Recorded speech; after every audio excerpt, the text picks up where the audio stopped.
உபாகமத்தினுடைய புத்தகம் 11வது அதிகாரம் அதனுடைய 27வது வசனத்தை வாசிங்க. இன்று நான் உங்களுக்கு கற்பிக்கிற உங்கள் தேவனாகிய யாவின் கற்பனைகளுக்கு கீழ்ப்படிந்தீர்களே ஆனால் ஆசீர்வாதமும். யாவுடைய கற்பனைகளுக்கு கீழ்ப்படிந்தால் ஆசீர்வாதம். எனக்கு இந்த ஆசீர்வாதத்தை பார்த்தா கொஞ்சம் சிரிப்பா இருக்கு. ஏன்னா எல்லாரும் சொல்றாங்க, எல்லா பாஸ்டரும் சொல்றாங்க, எல்லா ரெவரண்டும் சொல்றாங்க, எல்லா பிஷப்பும் சொல்றாங்க கர்த்தர் உன்னை ஆசீர்வதிப்பார், கர்த்தர் உன்னை ஆசீர்வாதம். ஆபிரகாம், எங்க அப்பா ஆபிரகாம் கிட்ட போய் சொன்னார், ஆண்டவர் நான் உன்னை ஆசீர்வதிப்பேன்டான்னு சொன்னார். ஆபிரகாம் அதுக்கு வேண்டி காத்து இருந்தான், ஆசீர்வதிக்கவே இல்லை. ஒரு வருஷம், ஒரு நாள் பார்த்தான், 2 நாள் பார்த்தான், 10 நாள் பார்த்தான், 1 வருஷம் பார்த்தான், 2 வருஷம் பார்த்தான், 5 வருஷம். இவன் ஆசீர்வாதத்திற்காக தேவனை பார்த்துட்டு இருந்தான். தேவன் இவனிடத்துல என் கற்பனைக்கு கீழ்ப்படுகிறானான்னு பார்த்தார், என் சத்தத்திற்கு இவன் செவி கொடுக்கிறானான்னு பார்த்தார். இவன் கொடுத்த பாடில்லை, அவர் ஆசீர்வதிச்ச பாடில்லை. அல்லேலூயா, அல்லேலூயா. ஆபிரகாமை ஆசீர்வதித்தார், ஈசாக்கை 1000 மடங்கு ஆசீர்வதித்தார். சொல்றேல்ல, ஆபிரகாமுக்கு சந்ததியை கொடுத்தாரா? கடற்கரை மணலை போலவும் வானத்து நட்சத்திரத்தை போலவும் உன்னை நான் பெருக பண்ணுவேன் என்று சொன்னார். ஆனா பெருக பண்ணவே இல்லை. ஆபிரகாம் பார்த்தா எங்க அப்பா சொன்னது தப்பு, வா வா ஆகார்ட்ட போவோம். ஆகார்ட்ட போனான், அங்க போனா அங்க ஒரு சந்ததி. வா வா கேத்தூரால்ட்ட போவோம், அங்க போனா அங்க ஒரு சந்ததி. ஆனா பொண்டாட்டிட்ட ஒரு சந்ததியும் காணும். அல்லேலூயா. எங்க பொண்டாட்டிட்ட போனா பொண்டாட்டிட்ட சந்ததி இல்லை, தேவன் கொடுக்கவே இல்லை.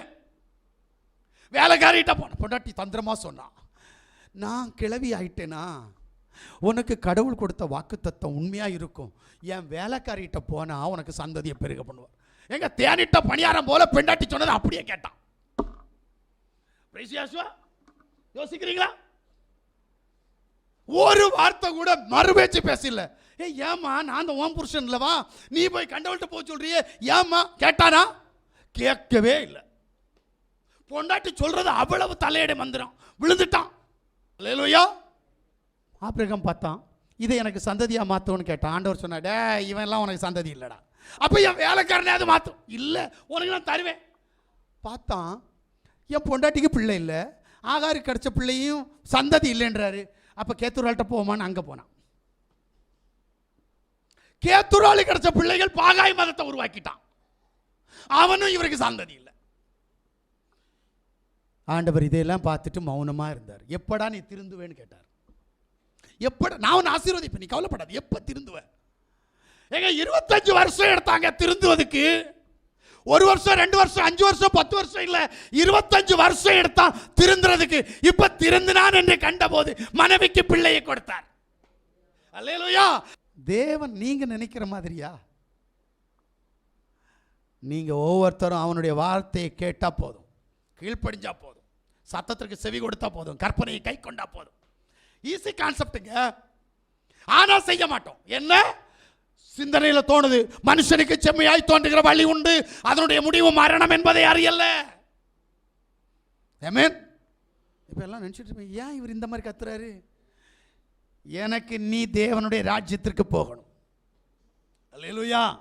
என்னிடத்தில் கொடுத்த வேலை ஜனங்கள் கேட்டாலும் சரி, கலக வீட்டார் கேட்டாலும் சரி, கேட்காமல் போனாலும் சரி, நீ கலகக்காரன் ஆகாமல் எனக்கு காவல்காரனாக இரு என்று சொல்லி என்னை அழைத்த தேவன், அந்த சத்தத்தின்படி நான் நடந்து கொண்டிருக்க வேண்டும் என்று சொல்லி விரும்புகிறேன்.